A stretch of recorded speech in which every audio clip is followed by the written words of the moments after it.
Hi, I'm Tom. And I'm Hudson. We are Harlott. And you're watching The Hard Rock Show.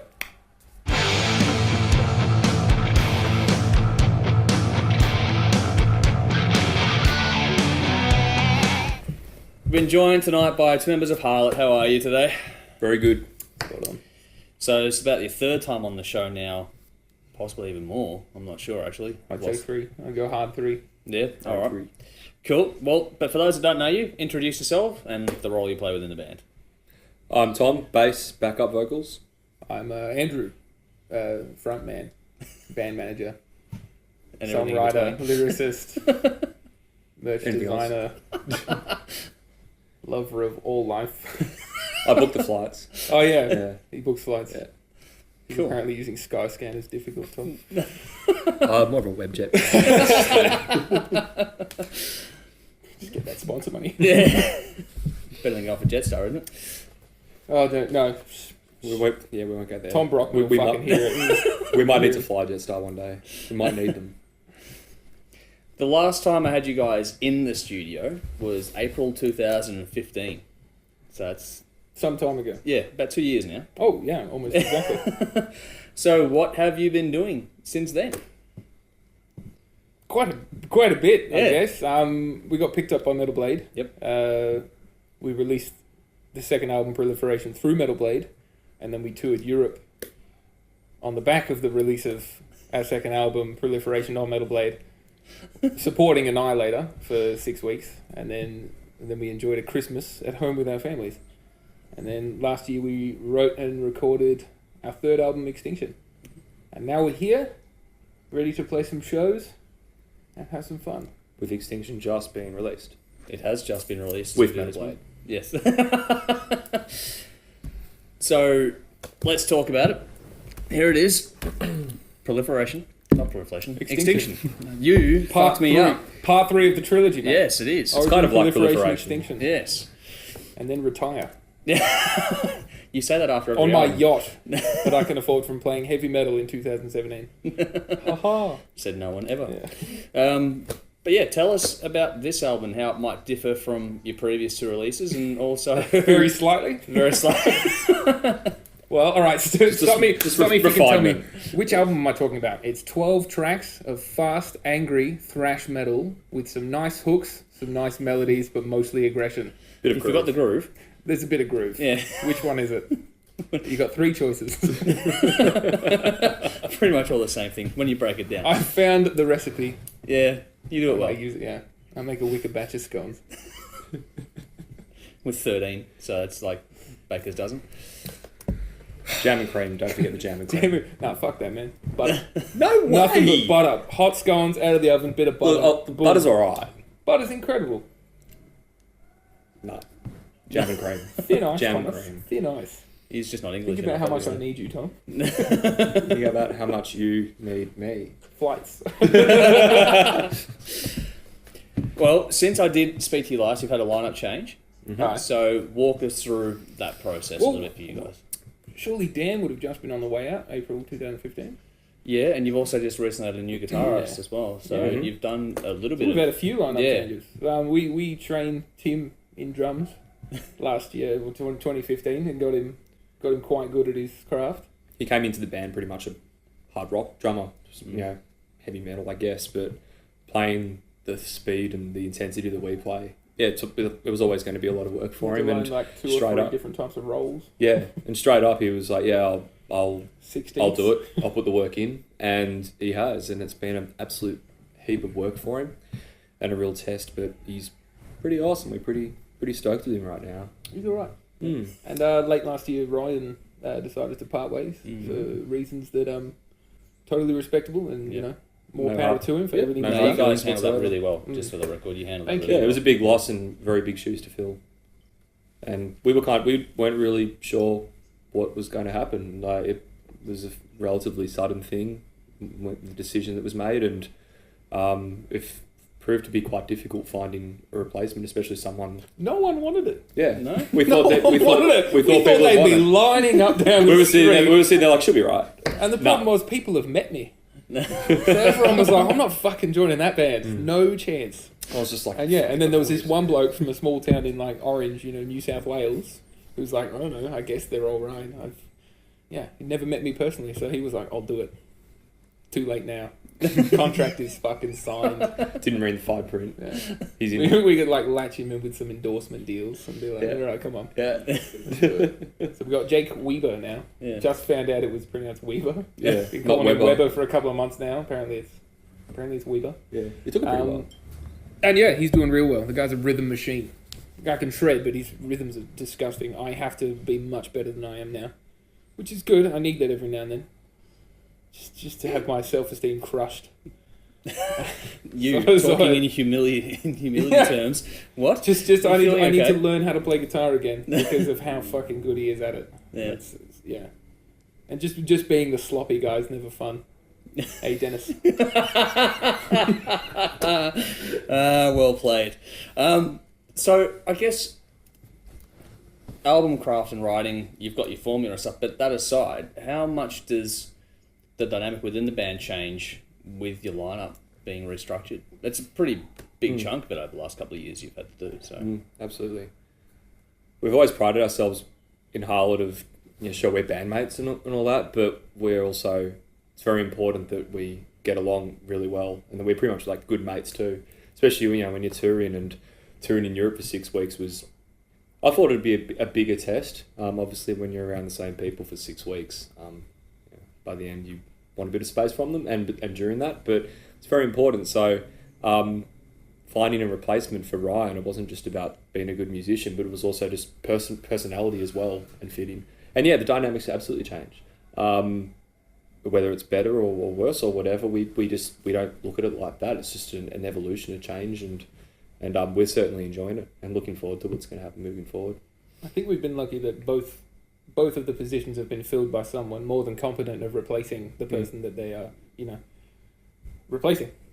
Yeah. But they're also bringing something of their own, which Totally. which creatively speaking, excites me a lot because I can be like, oh, I'm going to do a lot more of this now because we've got someone who's really good at doing that. And Tim's got these hilarious little fills that he loves doing, which just give me utter stiffies. Like I just get rock hard every time we're jamming and he does his little hi-hat paradiddly fucking shit. So I just wrote as many rocky bits in the third album as I was willing to do on a thrash metal album just so he can have a bit of fun. And with Jake, he's already sent me stuff that he's written that is like just the picking pattern wise something I would never consider, like all these little just galloping triply like stuff, variations that I'd never done before, and I'm like, that's fantastic because I've been stuck in my box for so long. It's really good to have another style to play with. Yeah.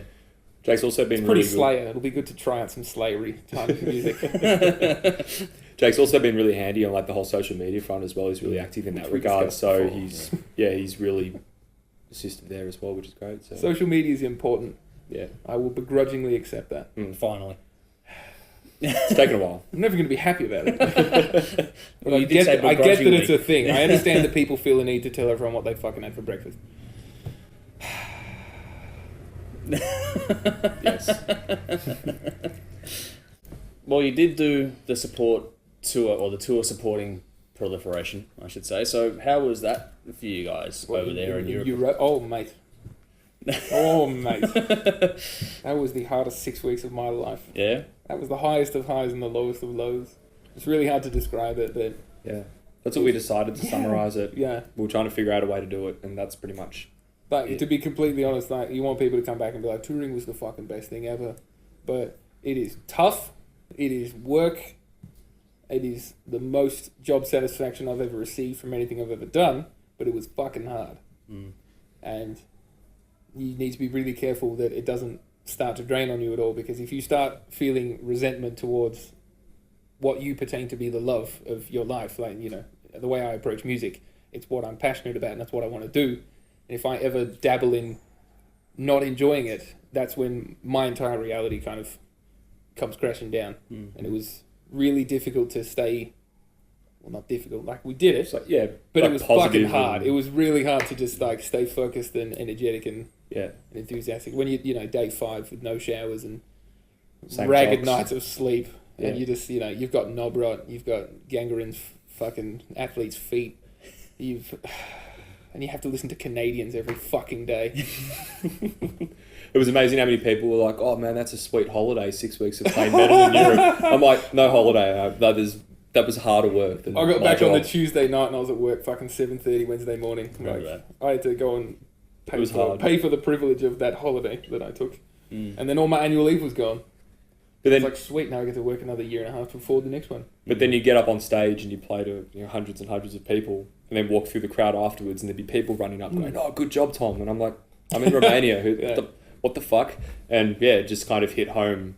At that point, I was like, we're like famous. Like we're doing this, and that was awesome. You can't buy that, no matter how wealthy you are or how smart you are. You can't buy that experience. When the bus pulled up in Hungary, and there was dudes waiting at midday outside our bus with photos of us for signatures. Wow. I thought that was hilarious. And one of the photos was of revocation. Yeah. I signed it anyway, but it still touched me. Andrew Davidson. Yeah. He had short hair. I did at the time as well. It made sense. Yeah, that was crazy. Yeah, what a time. We plan to do it again. Yeah.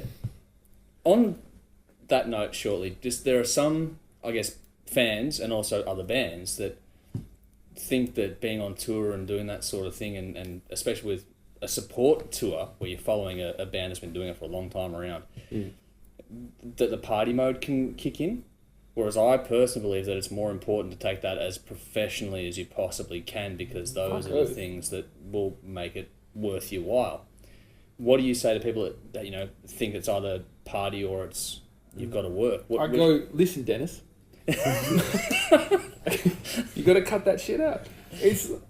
You can't, like, the stamina you would have to party like that for the entire tour. I mean, obviously cocaine's a hell of a drug, and it allows some people the luxury, but the times have changed, and if you're not there to work hard and like promote your band and make sure that your CD is getting to as many people as possible, and you're putting on the best show you absolutely can, especially as an Australian, we've cost us $10,000 to get 4 members and a sound engineer to Frankfurt and back. That was $10,000 just to fucking get us to the start of the tour and back home at the end of it. Out of our pocket. And if we weren't willing to like absolutely nail it every step of the way, why the fuck were we there? But even like you finish playing and then you get off, load off, dry off, and then you go in, and we'd have like our merch desk, and we don't have a merch person working for us, so we'd have to be there, and like I'd be running around the crowd like talking to people, and we'd all basically just be sheepdog Thomas over here. Basically like, so I could be like, remember me? Yeah, just buy a fucking CD from Senora. You're poor, get the fuck out of my face. Yeah, pretty much. Away from me, peasant. But it was just like work, just every night, and then during the day it'd be a lot of your bus would get to wherever venue at whatever time. It could be a short or a long distance, and the time on the bus was a different thing. But then you'd get to the venue and you'd spend hours just sitting around waiting for sound checks and setting up.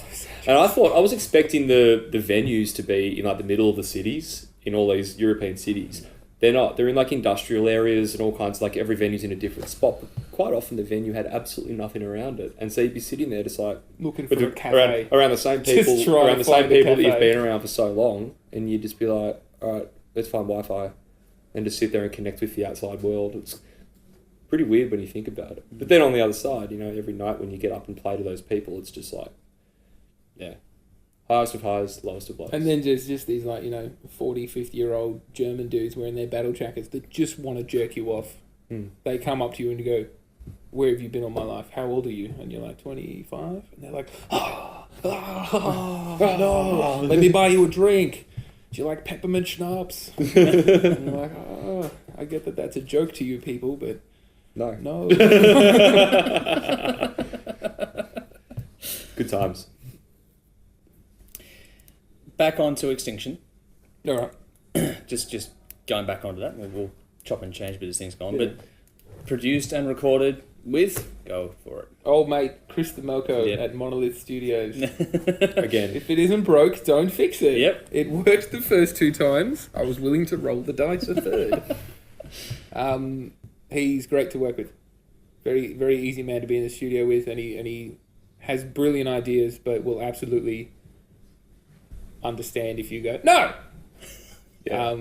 A lot of the time he goes, how about this? And you kind of have to begrudgingly go, it's pretty fucking sick, actually. Yeah. And you do it, Let's you're do like, that then, Yeah, right. you bastard.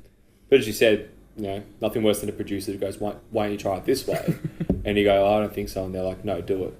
He'll suggest things, as Andrew said. And if you go, I don't like that. Like when I started tracking the bass, he's like, why don't you play all the fast trem picking parts? Why don't you play half speed? And I was like, no, I want to play same speed as the guitars. And we did it. And he's like, yeah, right, cool. If that's what you want to do, you're the artist. So he's good in that regard. Bitch. Yeah, exactly. I didn't learn how to play with 3 fingers. To play with 2 fingers. I'd be like, nice bass tracks, Tom. There's the door. Nah. Do. No chance. Yeah, exactly. So no, it's really good. I'm really stoked that on the 3rd album, my guitar playing just sounds like me playing guitar, which is Really. oh fuck off, Tom. You know what I mean? You're like especially I think it might have been mid 2000s when metal hit a point of recording and production where every band just like went, this is the best tone you can do. So every band started sounding exactly the same. And they've really stripped that back in the last couple of years and made stuff a lot more raw. And like I do listen to the guitar parts and go, yep, that's me being a hack. And I'm glad that people can hear that. I'm really stoked that there's just that fucking dirty, all my particular picking and finger movement styles, like they really sing through. Passive pickups definitely help that. For any guitar people out there, don't use actives ever.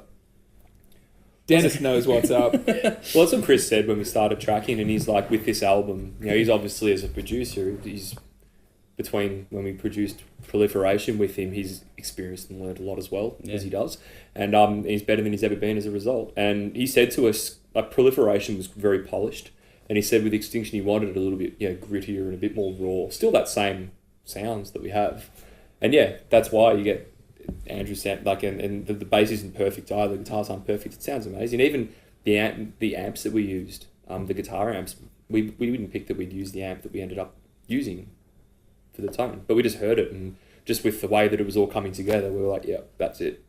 Do It tweaks my vocals to a point where I can almost bear to listen to them, which is incredible. Did a fantastic job, and then we mastered with Jens Bogren. Yep. Did I say that right? Probably not. Yeah. I think it's Jens. Jens. Yeah. Jens Bogren. Jens Bogren. I mean, he only saw the invoice. So. I just paid the invoice. Well, I was booking I a just flight. fucking paid the dude. I pay the invoices as well as book the flights, by the way. Yeah. My true colours are coming out. But yeah, he Master of coin. yeah. But yeah, he did he's done the mastering, the final process and the polish and the levels. He sounds pretty good to me. It's great because we sent him the mixed album, and then he sent it back, and I'm like, I'm amazed at how loose and fucking enormous you made. Like what we sent in, because what we sent in was ridiculously, like, everything was cut beautifully and perfect, and he sent it back, and it just sounded like this fucking chaotic thrash metal mess, and I was like, yes, creator. That's like, why we did it. Yeah, he's like the guy who does creative. Yeah, he's like, I'm master creator. By the way. I mean, oh, makes sense. I stole Slayer's songs, but I'll at least use someone else's fucking engineer. So we'll probably make it sound like Opeth next time or something. So yeah, that was pretty much the whole production phase of it. Chris Themelko from Monolith Studios. Molto bene. I mean, he doesn't need any more work because he's busy as. Yeah, that's it. Oh, I said the C word. That's okay. That's fine. It's okay. That's what the C in Channel 31 stands for. Good recovery. Use that one from there. C31, boys. Yeah. Good recovery, mate. C420, lads. Let's fucking... Yeah, lucky we're not on Tuesdays. What was on Tuesdays? Nothing. That's why. That's why we're lucky as well. Who the fuck watches TV on Tuesdays? Everyone knows that's uni night at the fucking Hawthorne. Yeah, everyone's studying. Oh, yeah. on the idea, we were talking about this before we started rolling in that too, and that is the idea, like, genres will rise and dip and rise and dip, and it always seems to be that as they start to hit a certain peak point, bands will start to mold themselves into a certain style or sound or any of those things. So it doesn't matter what genre you're in. Before a genre starts to dip away again, by the time it's hitting its peak, then they all either look or sound or play the same. They become this homogenized thing. How important is it for you guys to not fall into that trap when you're writing your music? Hey, don't look because it's about writing. Tom better look at me. Proliferation. Oh, fuck off. So, Good question. I don't really know what it is that I write that makes the music Harlott. I mean, obviously it's not because it's Slayer. I mean, that's what everyone will tell you. But I can only write the music I want to write. I can't sit down and force myself to do things that I don't want to. Apart from love and Day jobs. But yeah, day jobs. Apart from 90% of my existence, I suppose, eating vegetables. But I write the music I enjoy, and I write it because I enjoy doing that, and I can't really change that. So as long as I continue to do that, and it continues to work, we're going to be fine. We may fall into a rut where if I'm in a car crash on the way home and lose some function, maybe I'll lose what it is I have, but I can't do much else than just write the music I like, unfortunately.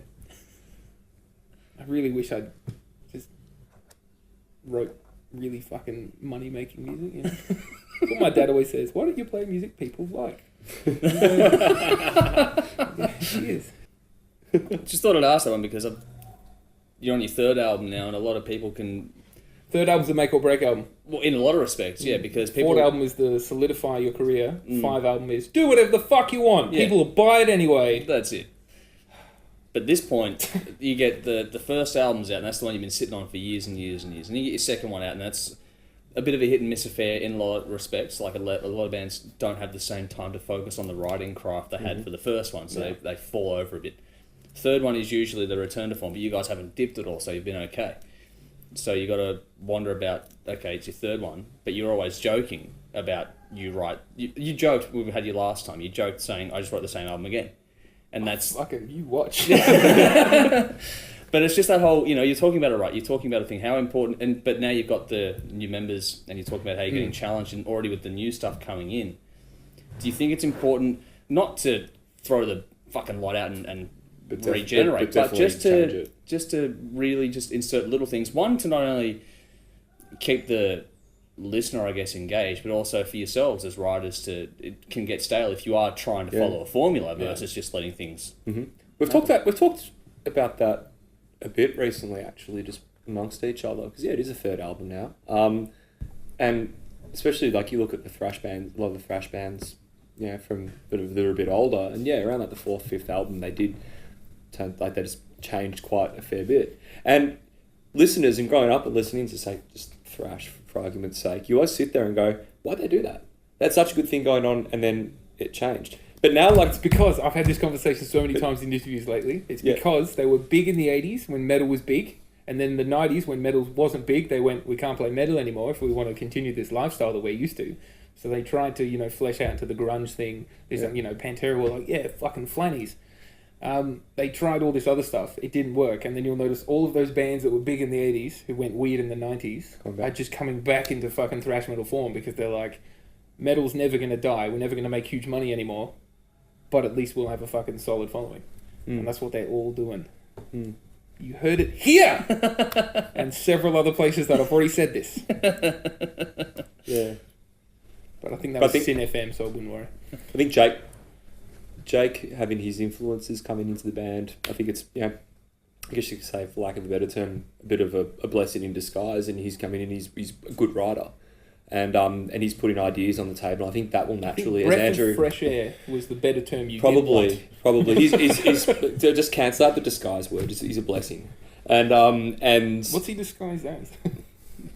Well, he's Weaver, not everyone Weber. sees Weaver. Fuck that guy. Weaver. But he He's named after a fucking barbecue. But he like he's, as Andrew said earlier, he's suggesting things and putting things and ideas on the table which Andrew wouldn't never really have thought of, and I think that alone moving forward and for the 4th album and beyond will add some, just stir it up a little bit and bring some influence in. He sent me songs, and some of them I've listened to and gone, yes, that sounds like Harlott, that's going to work perfectly. And other stuff he sends, I go, yes, that's different to Harlott, we're going to try that. So we'll see. I think our album is going to be mostly him. You're going to take a break, done, man. I'm taking a break. if we want this album before like 2030, someone else is going to have to take the reins. I need to go through a midlife crisis before I do this. I need to go and buy a Porsche and knock up some teenagers.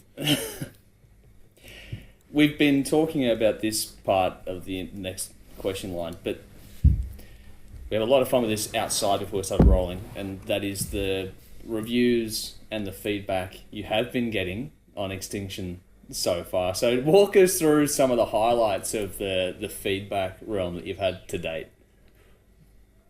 Well, there's two general responses. I can group all responses pretty much into two sentences. Fuck yeah, that sounds like Slayer. Fuck these guys, they sound like Slayer. That's it. And it's one or the other. And at the moment, it's looking about 9-1. So I'm like, look, if 90% of people enjoy the fact that we're just another Slayer, it's all right. I'll roll with that. It's good. To be honest, nothing gets me like more excited than seeing people fucking hate on my band publicly, because no one hates on a nobody. That doesn't happen. Yep. That's what we realised. As soon as people start flaming us, I'm like, yes! Yeah, that's what we are getting under people's skin. Yeah, my existence enrages someone, and that fucking gates me hard. We realised we were starting to do something and have some form of presence, because people haters pop up when you're big or have some form of presence. I found no one hates nobody. I found even doing this that for us, I've taken it as some of the biggest compliments is when people actually have a shot at you. Yeah. That fucking Bert Newton tweet. Whew, that must have... that raised the roof. No, but when you go beyond the whole pat you on the head, you're doing such a good job, into being something that people feel they can take a shot at, I think that's a compliment, because it shows you've grown on your own. You are your own entity now. How important is that sort of people get jealous or envious? That's exactly how it is, man. Yep. They stop going, good on you guys for doing what you're doing. They start going, fuck you guys for doing that. They get really angry that they didn't think of stealing music first. Yeah. The review that came out, a lot of people saw it from Metal Sucks. That was the first one that came out that was really just like, these guys sound like Slayer and here's why. And this guy falling out of dig at us. And that ended up being really good for us. Like, we got a lot of coverage because of that. Oh, it's we were just like, well, that backfired on you, didn't it, mate? You go on the Facebook post from Metal Sucks linking to the article, and there's so many people being like, better check out this band. And I'm like, yes. Yes. And do you know the best part is, people kept asking how much we paid to get that article done. All right, pal? Yeah, well, Fred just destroys the set and then kicks himself in the head. People were convinced that we sorted that out, that we organised that to happen. Doesn't work and that way. I emailed Metal Blade and said, that article was incredible. And they're like, yeah, nice work on that. I was like, we thought it was you. Yeah, you haven't told me that. I actually thought it was them. I was like, good job, Metal Blade.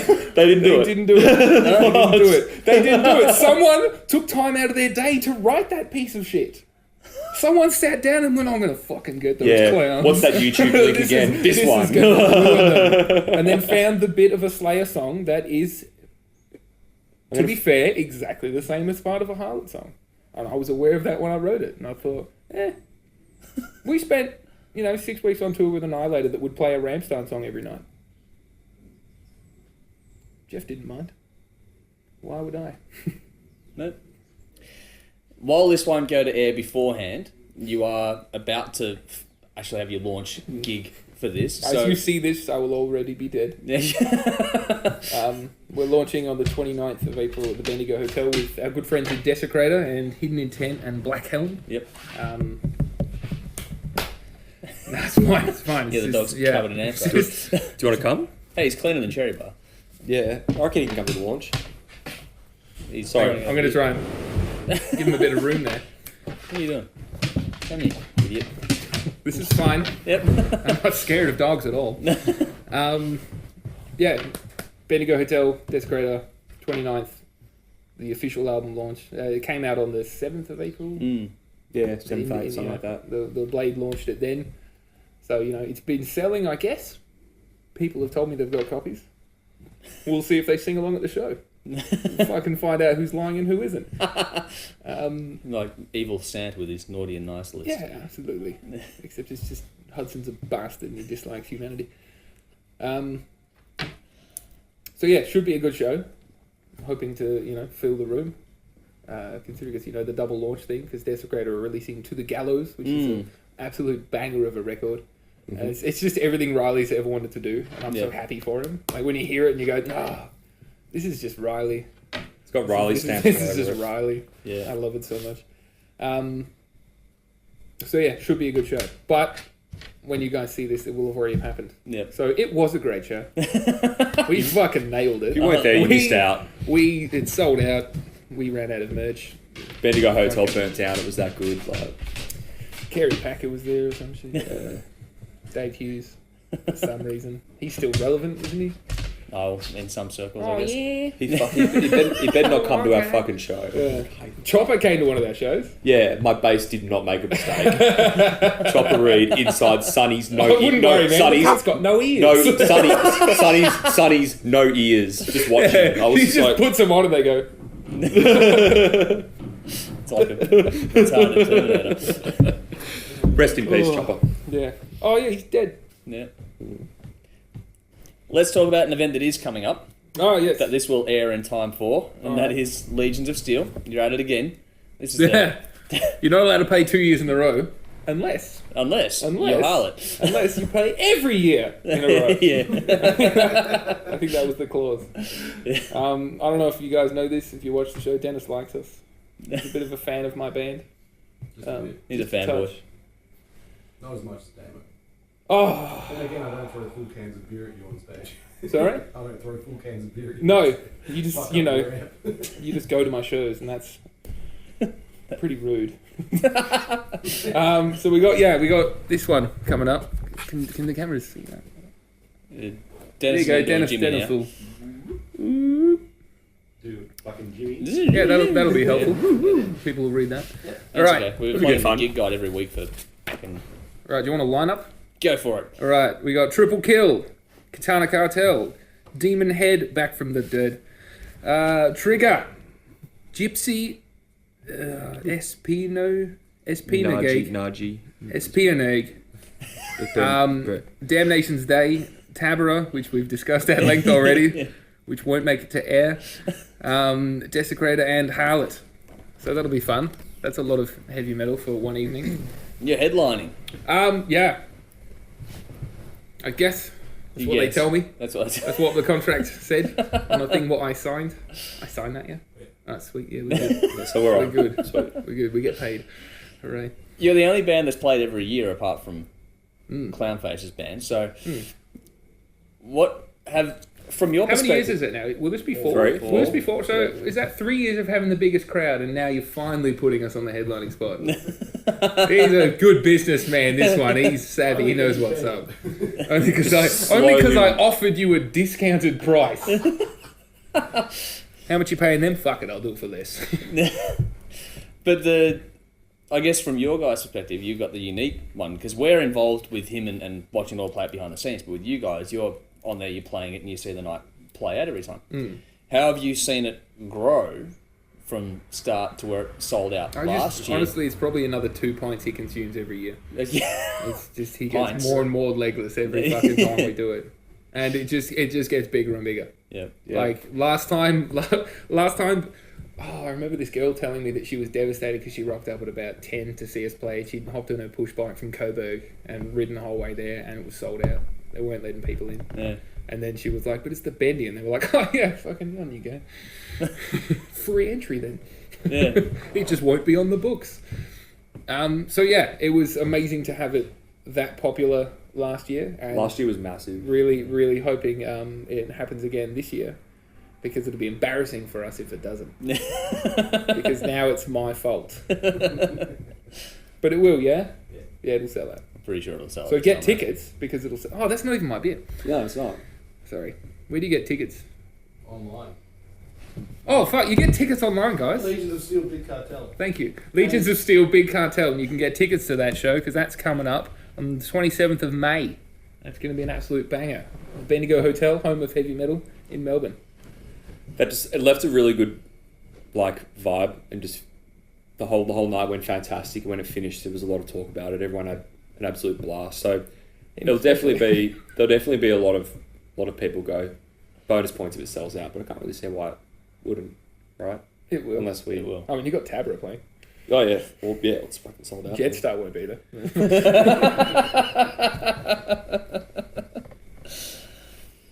In the lead up to the They're gonna have launch, to fucking fly Qantas to that show. yeah, $500 each. I don't see it's them going to saying, win really well for him. That'll target rare, you know, Yeah. which is even more fucking shot to shit.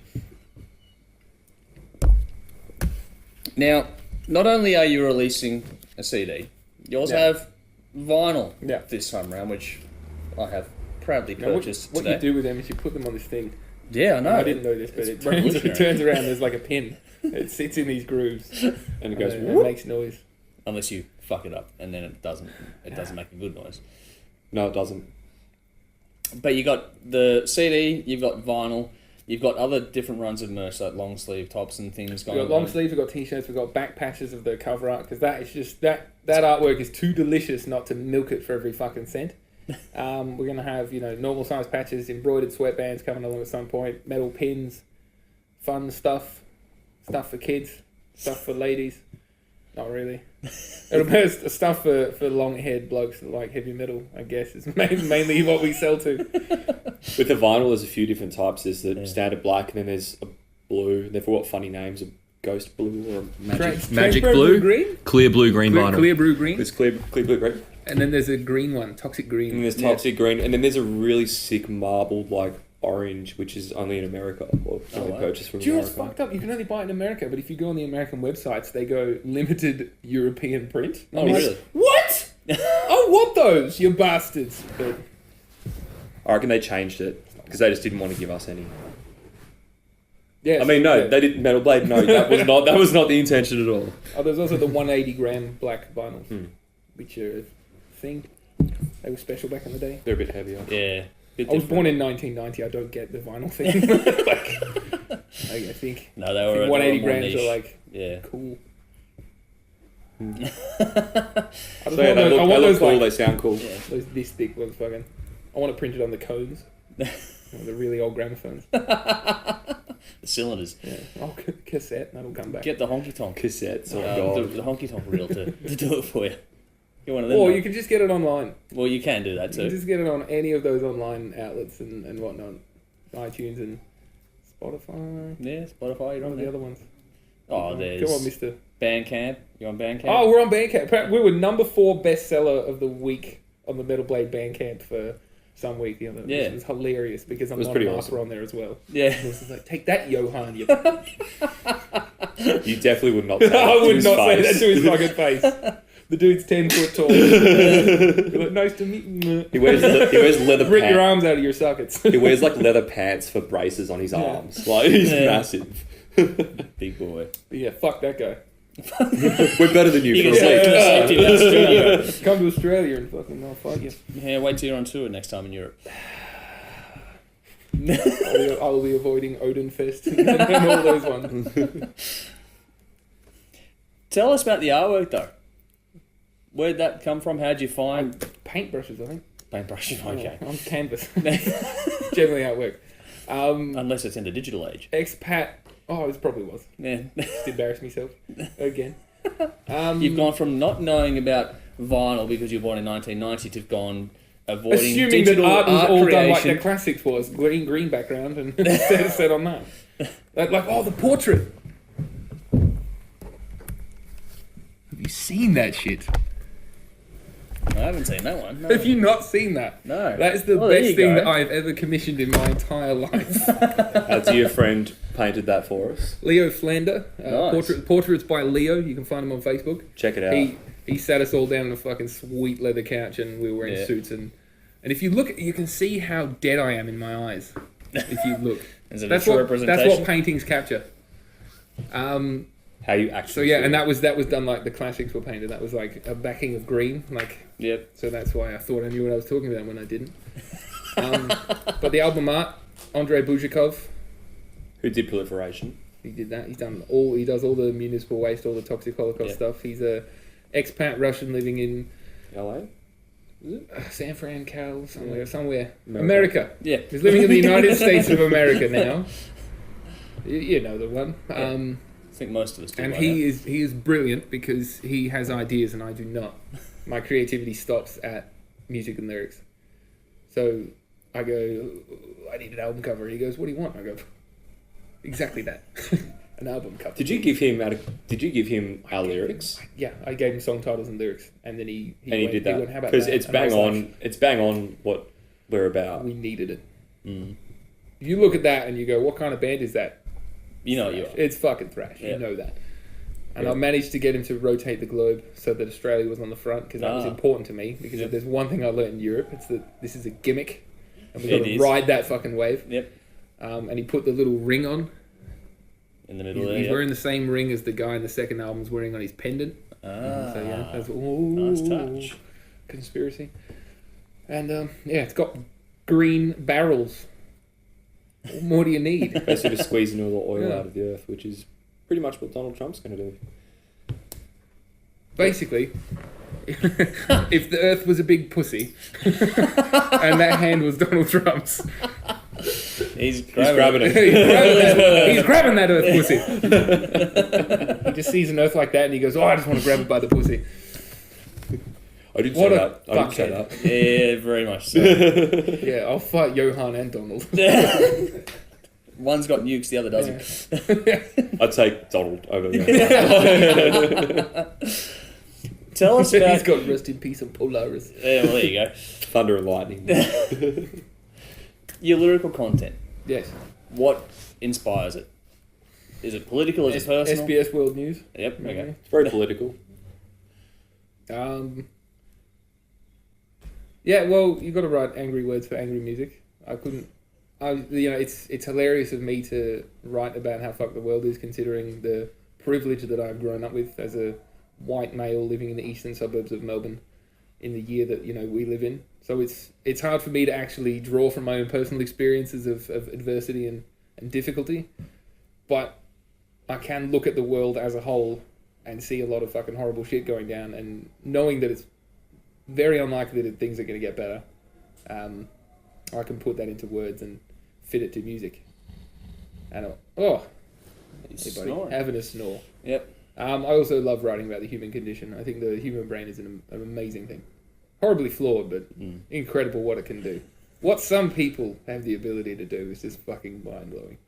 Good and bad. Like, I wrote that. That's pretty fucking crazy.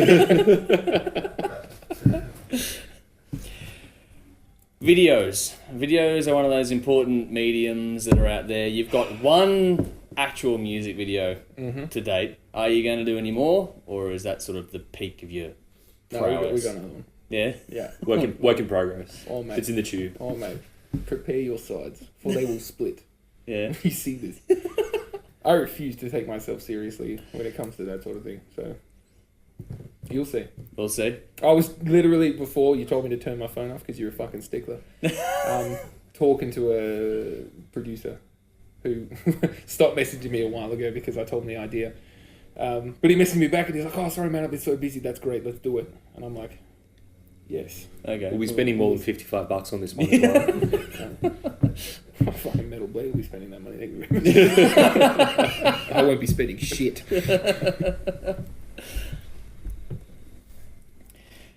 Walk us through the relationship with Metal Blade. It's very important, and it's obviously helped out a lot. So just walk us through where it began and what it means to have that with you today.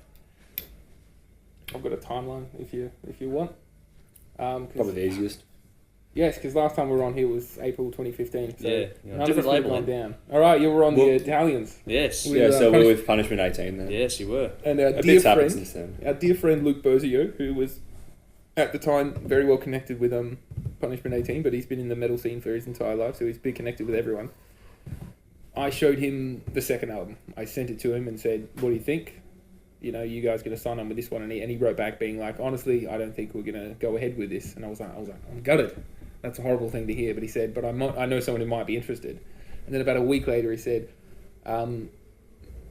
"Metal Blade are keen, if you want." And it was like, "No." We were like, No, fuck that. yeah, we were just like, what?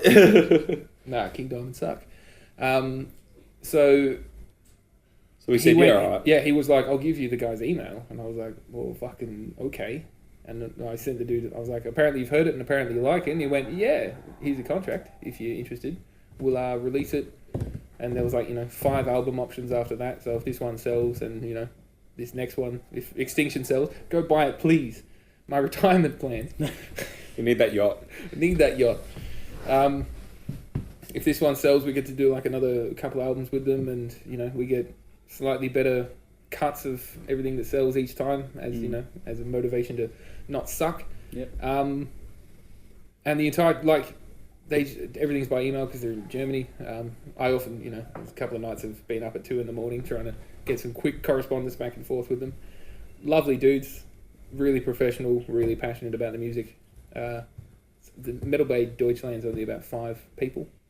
So I'm in touch with the manager for most of the dealings, and there's the merch person, and there's the sales rep, and then there's the graphic designer who I upset a lot this year because I'm really bad at that stuff.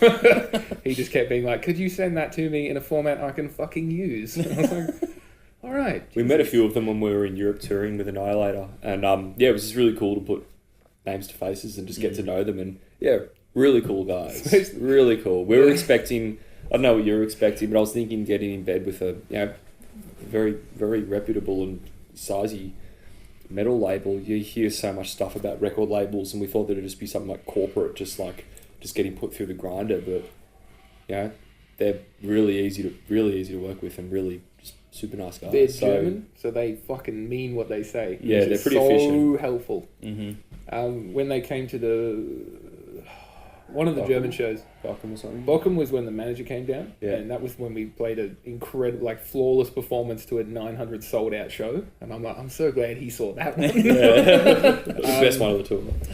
There was another show that a bunch of them came down, like a group of 4 of them, Armin and Bart and the Tina and another bloke who I've had nothing to do with, so I don't remember his name and I don't feel bad about that.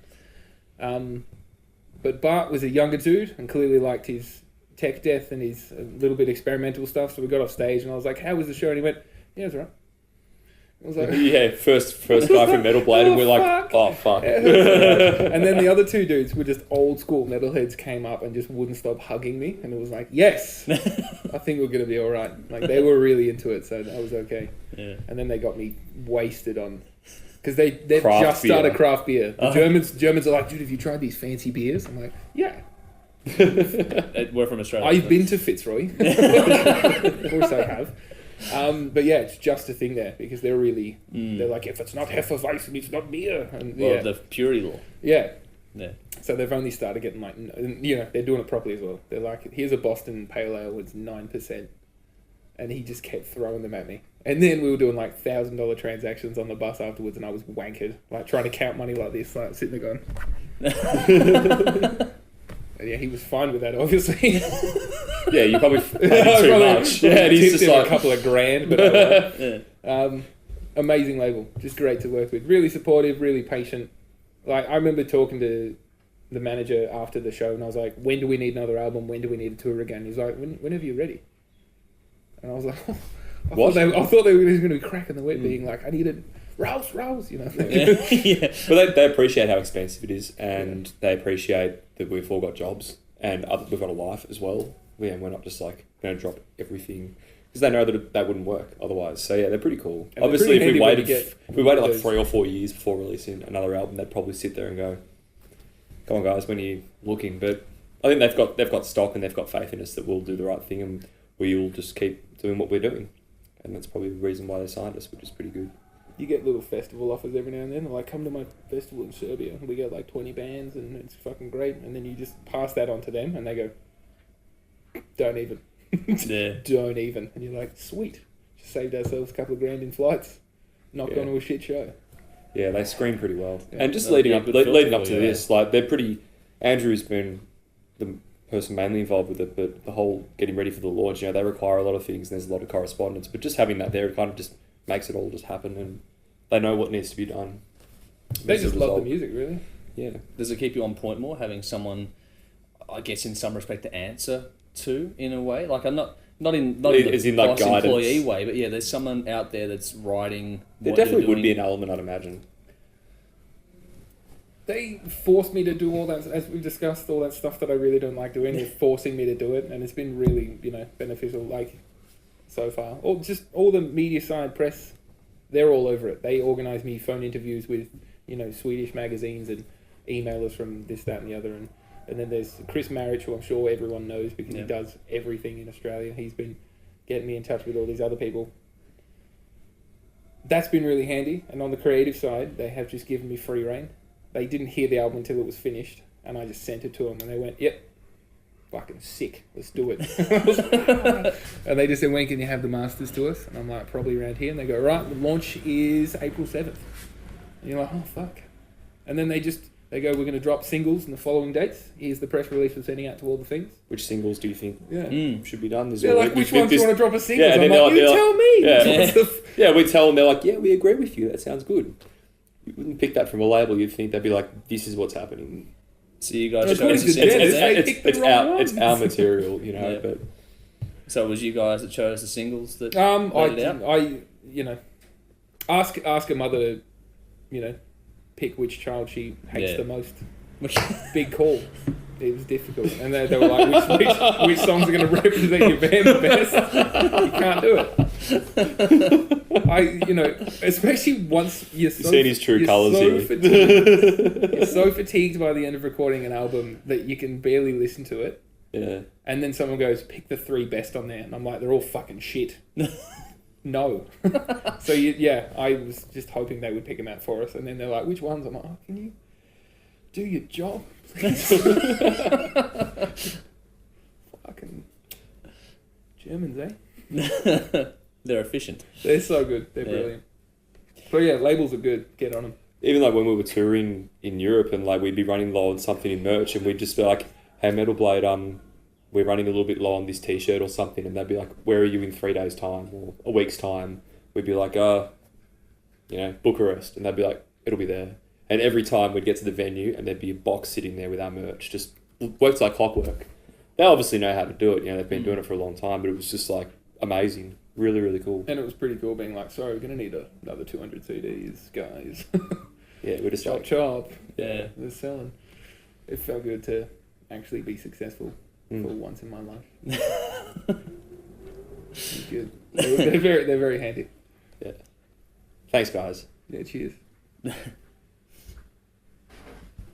I guess with what we've been covering so far, and we've always talked about this in the past, especially you and I, a few of the industry side of things. Back, you and me.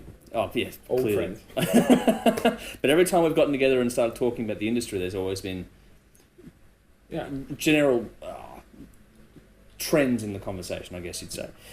And that is, I guess, the thoughts of the metal bands and how signing with a label can be perceived as good or bad in a lot of ways, but also we've talked in the past about how the Australian metal scene was really booming and it was being looked at very closely from the European market. When you had the second album, we were talking about it then. We've spoken since, and you think that's not quite the same anymore, that the industry wasn't doing as well as it could have been doing in this country here. And then... I said that? Yeah. Oh yeah, that sounds about right. I have a memory. I don't get wasted like Dennis and forget everything you say. So... So you're safe with him, maybe not so much with me. Yeah, but someone to pull me up on my bullshit. It's kind of what I need. But I guess the overall point is the theories generally. Yes, those conversations. You were like, "Why do you think Australian metal's going so well?" And I'm like, "It's fucking not. No one's making any money. No one's one's kicking any goals. No one's making a living out of this." So what do you think where it is now? Where is it in your opinion, and what needs to happen for it to start kicking in the doors, making the goals? Pretty much I feel the same as I did last time we spoke, which was there is a market for Australian bands, just not here. Yep. Like, there's heaps of bands, like, especially since I was on the show, the amount of tours that Australian bands have done overseas is phenomenal, and they're all coming back with these amazing responses because the competition is so fucking aggressive in Melbourne. Like, if you get anywhere at all, you've got to absolutely be the best. So we've got all these honed bands that have perfected their craft going overseas and fucking blitzing it. Yeah, because there's so much stiff competition here. And like the amount of people that told us, they were like, normally support bands are fucking shit house. That was really good. And you go, thanks guys, that means a lot, Klaus. Even talking with Metal Blade when we caught up with them, and they're like, there's so many good Aussie bands, but some of them we would want to sign. They're like, but we can't because we just can't sign Aussie bands that just play in Australia. But need them to be going overseas, because you realise when you go overseas how small the Australian market is, you know. And we played our first show back in Melbourne when we got back, and it was a pretty good show. But we were sitting there just like, this is... The first show we did back after the European tour was Bodies on Bodies in Adelaide. And the Bodies on Bodies lineup was fucking mental. There was like Desi, Malice, us, Alkira, Hidden Intent, like just several other of like, you know, the lower tier but really good thrash bands. And I think it was about 100 payers. Wow. And that was fucking devastating to see. I thought it should be so much better. And like we live in Melbourne, so we get a bit of a, you know, we're kind of shut off from how rough it is in the rest of the states, because you know we can play shows and we can do really good turnouts as long as it's a Friday or a Saturday night and the sun's out. Yeah. Oh yeah, this our launch coming up. There's guys flying down from like Queensland and Sydney and stuff to go to this launch just because they're like, they're this is just going to be an awesome show. We just can't get that where we are. The Melbourne scene's really strong, but the other states really do struggle. And like, as great as the Melbourne scene is, it's still only relatively great to how fucking terrible it was 10 years ago. So, yes, things are okay for Aussie bands, but you still can't do it. No. It's not possible. No. And I don't think until this population of this country is, 60 mil, that's which, kill me when that happens. Seriously, shoot me in the fucking head. Until that happens, it's not going to be any better. I have the personal theory that it's the best thing to do in this country is cut your teeth in Melbourne, where the competition is fiercest. Because if you're good enough to be okay in Melbourne, you'll go overseas and you'll kick ass and you'll take names wherever you go. Do you think that's the truth? And how much better is the turnout as a general rule? I know population density plays a big part of that. So you're just dealing with percentages at that point in time. But on the flip side of what I'm saying, how much better is the turnout as a general rule over there, be weather like we're getting right now or winter, or it doesn't matter, the conditions and all that don't apply anymore, because I think you get a much better turnout as a general rule over there. But give us your thoughts. You're the ones experiencing it, not me. Well, we've only played European shows with Annihilator, so it's hard to that helps. Yeah. I feel like, if we played in Melbourne with Annihilator, it'd probably be a pretty good show. We found when we were touring in Europe this kind of like weird balance where if you played in like, I guess your wealthier countries that have bands playing more frequently and are more spoiled, your Hollands and your Switzerlands and things like that, that you get a fair few people turning up. They wouldn't be really raging into it. They'd be more like sitting back. They'd buy a lot of merch because they can. You go to somewhere like the more, poorer, no offense, man. More disadvantaged countries. Your Eastern European countries and that. And there'd be heaps of people that would come to them, and they'd go absolutely mental and just love it. They wouldn't buy any merch because they can't afford that. 3 days paying the fucking ticket. Yeah, exactly. and it's just like we didn't play Greece, but I've been told that Greece, obviously Greece is pretty not in a good spot right now, but apparently Greece is just like an amazing place to play metal. We went when all that shit was going down as well. Yeah. We went to Europe when we thought we were going to have Syrian refugees. Had just started, and it was all you heard about. Yeah. Didn't see a fucking single person. Didn't Yeah. see anyone trying to cross no borders. Yeah. Not what the media It's tells all you. a lie, guys. Well, it's fine. Obviously. According to Harlott. The view from my two of us suggested that things are okay. Didn't cross any Syrians? No Syrians in Europe.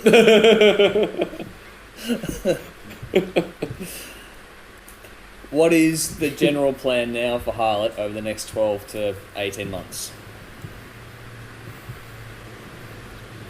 Play some shows this year. Oh, hang on. I think I had it all lined out. And Roughly. Oh, we're doing that Australian tour.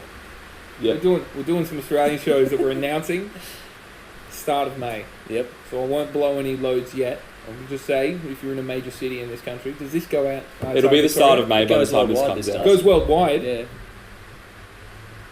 Buenos dias. It streams worldwide now. So yeah, major cities will be hitting up later this year because it's been a while since we've done that kind of thing.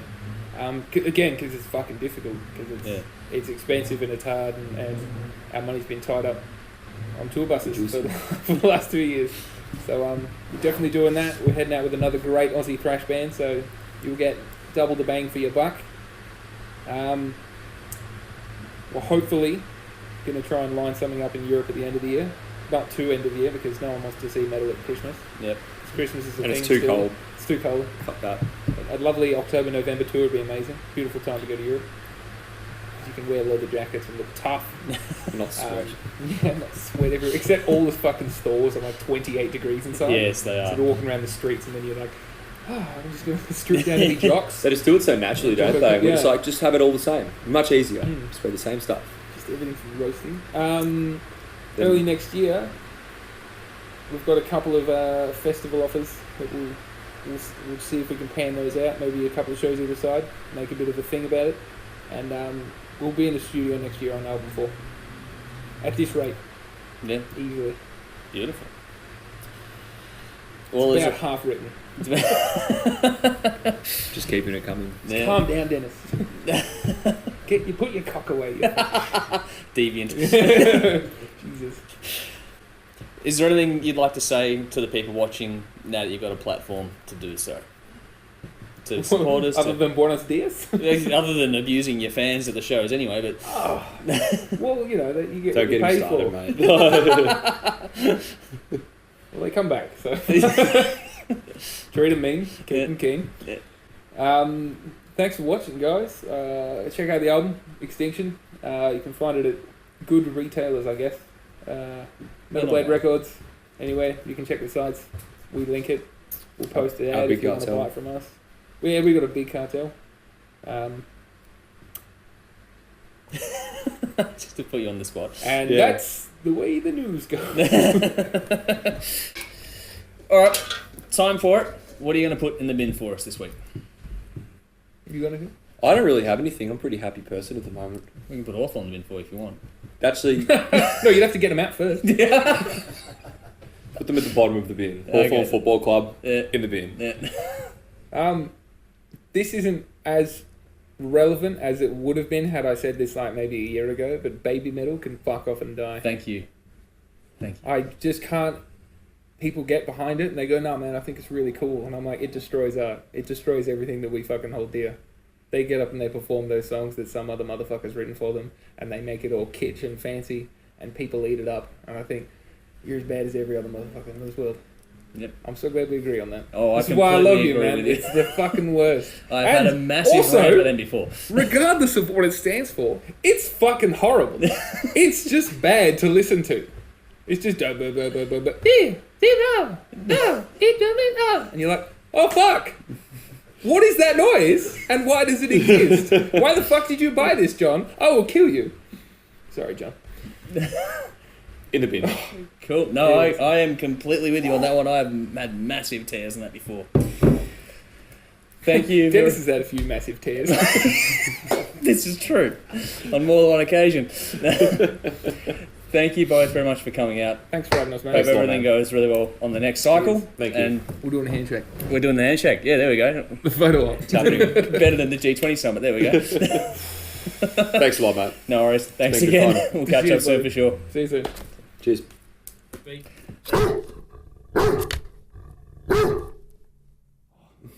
The yes. What was it? You did? Yeah, we should support him. You did the King Diamond one.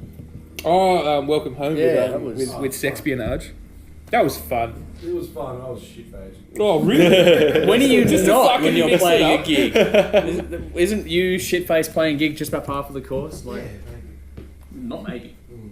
I think I'm No, might. after Just, that's why it shows when he asks people, do you know who I am? He's hoping they can remind him. You know who I am? Because I fucking can't recall for the horse with me. Yeah. You Do we have to prepped? put anything physically in there? No, it's just a metaphorical thing, Alright. but yeah. Yeah, I got one. What? I don't think I'm fit. Oh, Dennis. We'll give it a shot, eh? All right, I'm so game if you are, boy. that might be a good blooper to keep that one there. Just completely out of context. Check that I one. don't think I'll fit. I'm game. Let's try it.